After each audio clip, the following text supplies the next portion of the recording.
নমস্কার, কেমন আছেন আপনারা? আশা করি সবাই ভালো আছেন। শুভলিপির ব্লগ থেকে আপনাদের স্বাগত জানাই। আপনাদেরকে আমি আগের ভিডিওতে বলেছিলাম এই শান্তিনিকেতন ট্যুর আজ আমার দ্বিতীয় পর্ব। সুরুল রাজবাড়ি থেকে বেরিয়ে এখান থেকে আমরা চলে যাচ্ছি দুপুরে লাঞ্চটা করার জন্য এই দুই কন্যা রেস্টুরেন্টে। এই দুই কন্যার বনবিতি, এই দুই রেস্টুরেন্ট এখন সোশ্যাল মিডিয়া দৌলতে খুবই জনপ্রিয় আর খুবই পপুলার। এই দুই কন্যা আর বনবিতি দুটো রেস্টুরেন্ট একেবারে গায়ে গায়ে কাছাকাছি, কিন্তু আমাদের গাড়িওয়ালা নিয়ে গেল দুই কন্যা রেস্টুরেন্টে। আর তখন আমরা ওখানে পৌঁছেছি প্রায় 2:45 মতন বাজে। আর তখনও যা ভিড়, আর গা গলানোও যাচ্ছে না। এই শহর এলাকা ছাড়িয়ে এই রেস্টুরেন্টটা একটু দূরের দিকে, চারিদিকে বন জঙ্গল আর চারিদিকে কিন্তু ফাঁকা জায়গা আছে, শান্ত একেবারে নিরিবিলি। আর রেস্টুরেন্টে লাগোয়া আছে একটা বুটিক, আপনারা চাইলে যে কোনো জিনিস এখান থেকে কেনাকাটাও করতে পারেন, এই শাড়ি কাঁথা স্টিচের সব জিনিসপত্র। আর আমরা দুপুরে অর্ডারটা করলাম সম্পূর্ণ ভেজ থালি, আর সম্পূর্ণ কাঁসার থালাতে করে, কাঁসার বাটিতে করে, কাঁসার জগ কাঁসার গ্লাসে করে এদের পরিবেশনটা করছে। আর শুরুতেই ছিল ঘি কাঁচা লঙ্কা, আর পরিবেশটাও কিন্তু খুব ভালো লেগেছে।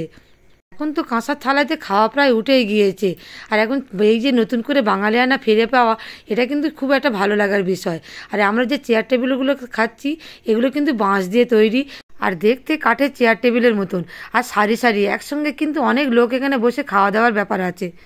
আমরা তৃপ্তি সহযোগে কিন্তু ওখান থেকে খেলাম, আর প্রায় 10 রকমের পদ ওরা দিয়েছে। আর এদের ম্যানেজমেন্ট কিন্তু খুবই ভালো, আমাদের খুব ভালো লেগেছে। আর আসার পথে দুদিকে জঙ্গল আমরা দেখে দেখে চলে এলাম। তারপর আমরা এই পৌঁছে গেলাম সোনাঝুরির হাট। সোনাঝুরির হাটটা দেখে কিন্তু মনটা খুব ভালো হয়ে গেল। সারি সারি কত দোকান, জামা কাপড়ের দোকান, ঘর সাজানোর জিনিসের দোকান, খেলনার দোকান, আসবাবপত্রের দোকান, বই খাতার দোকান। সে যেন মনে হচ্ছে একটা আধুনিকতার মোড়কে একটা পুরাতনের সম্ভার। আর এই দেখুন কত ধরনের এখানে জুয়েলারি, গলার সেট, কানের সেট, আর কত রকমের বিভিন্ন রকমের মেটেরিয়াল দিয়ে এগুলো তৈরি। দেখতে না খুব ভালো লাগছিল, আর এগুলো আমার কিনতেও খুব ভালো লাগে, পরতেও খুব ভালো লাগে। জানেন তো এই সোনাঝুরির হাটটা কিন্তু শালবনী জঙ্গলের মধ্যে, চারিদিকে বড় বড় গাছপালা জঙ্গল, তার মধ্যে হচ্ছে এই হাটটা বসে। সব প্লাস্টিক পেতে নিচে সব এরা সামগ্রীগুলো সাজিয়ে নিয়ে বসে থাকে। এখানে সারাদিন এই হাটটা বসে, সকাল থেকে এই বিকেল 5টা পর্যন্ত, যতক্ষণ সূর্যের আলো থাকবে। আর সূর্যের আলো নিভে গেলে কিন্তু এদের হাটটাও বন্ধ হয়ে যাবে। এখানে কোনো আলাদা করে ইলেকট্রিসিটির ব্যবস্থা নেই। আর এই দেখুন কত রকম মেয়েদের সাজের জিনিসগুলো সাজিয়ে রেখে দিয়েছে, আর ঘর সাজানোর জিনিস, ছোট ছোট ব্যাগ, মানি ব্যাগ, এগুলো দেখতে খুব ভালো লাগছে।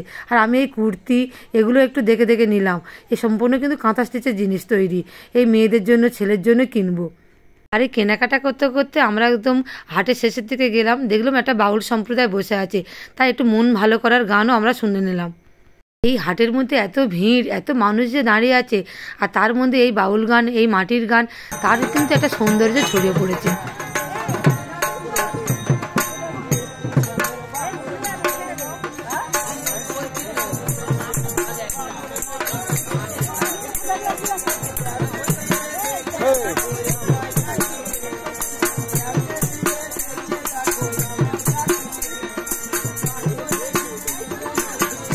বাউল গান শুনে আমরা আরও পায়ে পায়ে এগিয়ে গেলাম। এই দেখুন কি সুন্দর ঘর সাজানোর জিনিস, আর ছোট ছোট একতারাগুলো কি সুন্দর সাজিয়ে রেখে দিয়েছে।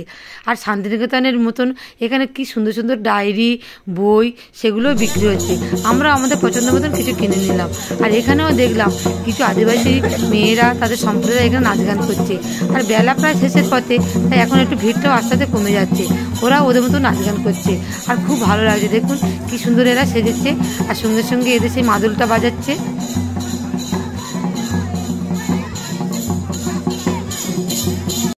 এদের সঙ্গে নাচ গান করে আমরা ওখান থেকে বেরিয়ে পড়লাম। প্রায় সন্ধে হয়ে গিয়েছে, আর সন্ধ্যের মুখে একটু তো স্ন্যাক্স খেতেই হবে, তাই একটা রোল চাউমিনের দোকানে আমরা দাঁড়িয়ে পড়লাম। তারপরে চলুন হোটেলে ফিরে গিয়ে ঘরের মধ্যে বসে সোনাঝুরির হাট থেকে আমরা কি কি কিনলাম আপনাদের দেখাই।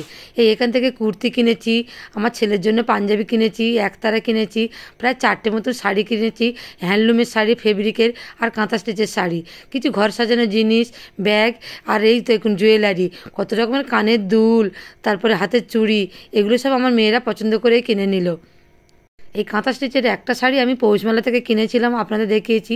আর বাকি শাড়িগুলো আমি ওই সোনাঝুরির হাট থেকে কিনেছি। আর কাঁথা স্টিচের শাড়িগুলো যেমন কাজ হবে সেই অনুযায়ী কিন্তু দামটা হবে, সেটা তার উপরে ডিপেন্ড করছে। তাহলে আর কি, আজকের ভিডিওটা এই পর্যন্ত। কালকে সকালবেলা এখান থেকে আমরা বেরিয়ে যাব ম্যাসেঞ্জার ড্যাম। এই ভিডিও নিয়ে আমি শীঘ্রই আসছি। ভালো থাকবেন, ধন্যবাদ।